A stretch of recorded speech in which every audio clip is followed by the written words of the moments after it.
The views of the governments of these countries as to the desirability of the adoption of measures ensuring the benefits of equality of treatment of all foreign trade throughout China are so similar to those entertained by the United States that their acceptance of the propositions herein outlined and their cooperation in advocating their adoption by the other powers can be confidently expected.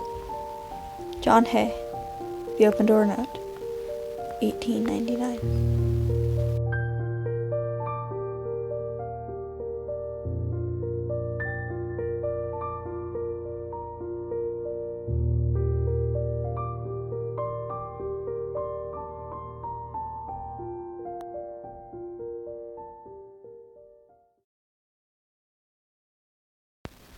1838. John Hay was born to a physician who had moved westward from Virginia, living for a time in Kentucky and eventually settling in Indiana. 1861. During the time Hay studied law, he met Abraham Lincoln and played a part in his presidential campaign, leading Lincoln to appoint Hay as private secretary. Hay later became the Secretary of State under the presidency of William McKinley in 1898. Carving his path to create his legacy, a policy and its wide-ranging consequences and benefits, leaving lessons set in stone for generations to come.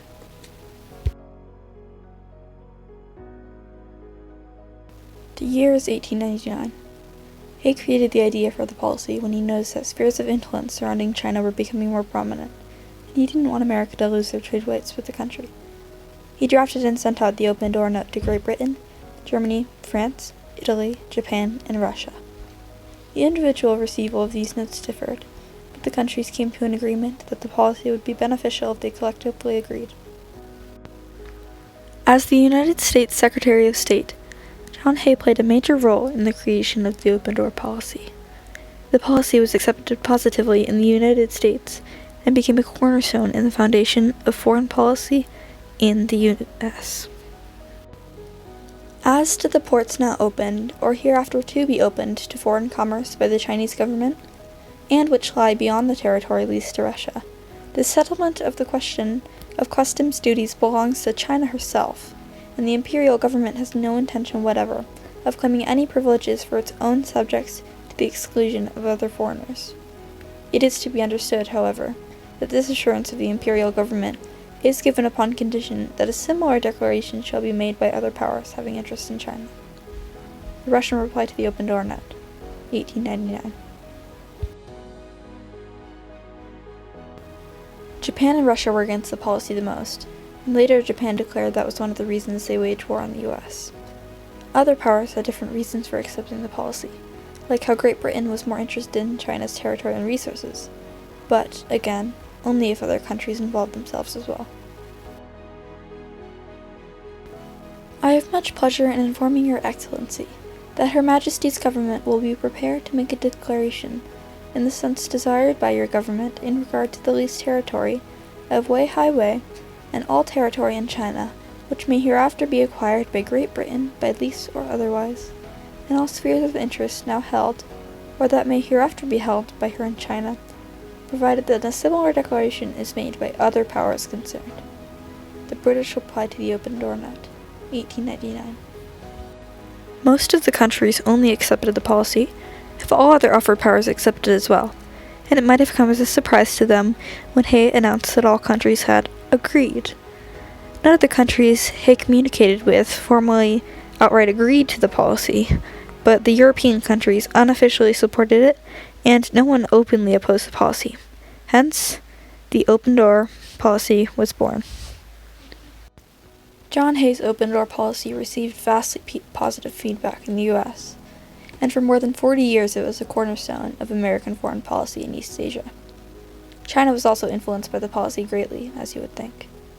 The creation of the Open Door policy increased foreign influence in China, which led to a great rise in anti-foreign sentiment in the country. The Chinese maintained a decades-long hostility towards the political parties that authored and participated in the policy. The Chinese government would later use the colonialist attitudes of the Open Door policy to promote Chinese nationalism, and this led to a number of major events in China's history, such as the Boxer Rebellion and the Second Open Door policy, a different event under the same name. The Boxer Rebellion was an uprising against foreigners, started by peasants, but later supported by the government, that occurred in China at around 1900. A Chinese secret society known as the Boxers resorted to violence in order to drive all foreigners from China. Much further ahead, in 1978, Chinese Premier Deng Xiaoping recycled the term open-door policy to describe China's new attempts to open their markets to Western investment for the first time in decades. The new focus on foreign trade helped them revitalize their markets after a period of political standstill fueled by internal conflict and failed national policies. The policy opened China to foreign businesses that wanted to invest in the country, bringing about the beginning of China's major economic change. This second open-door initiative helps China emerge as a major political power near the end of the 20th century. John Hay's open-door policy influenced the practice of American foreign policy for a long time, even after the advance clause of the policy had long diminished.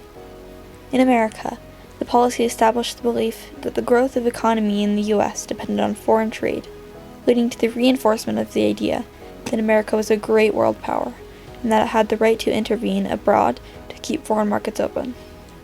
The principles of the policy guided the U.S. for many years, and the government continued to use these tactics of persuasion to prolong the accessibility of foreign markets.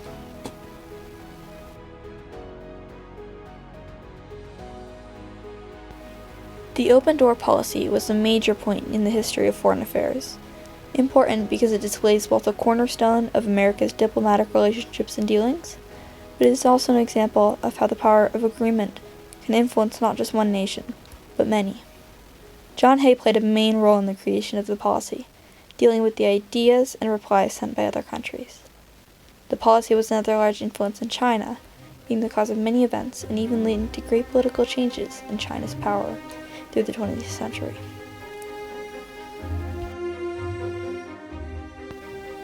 The open-door policy was a very influential point in both American and Chinese history, and its significance is reflected in both the events it caused and the effects it had throughout history.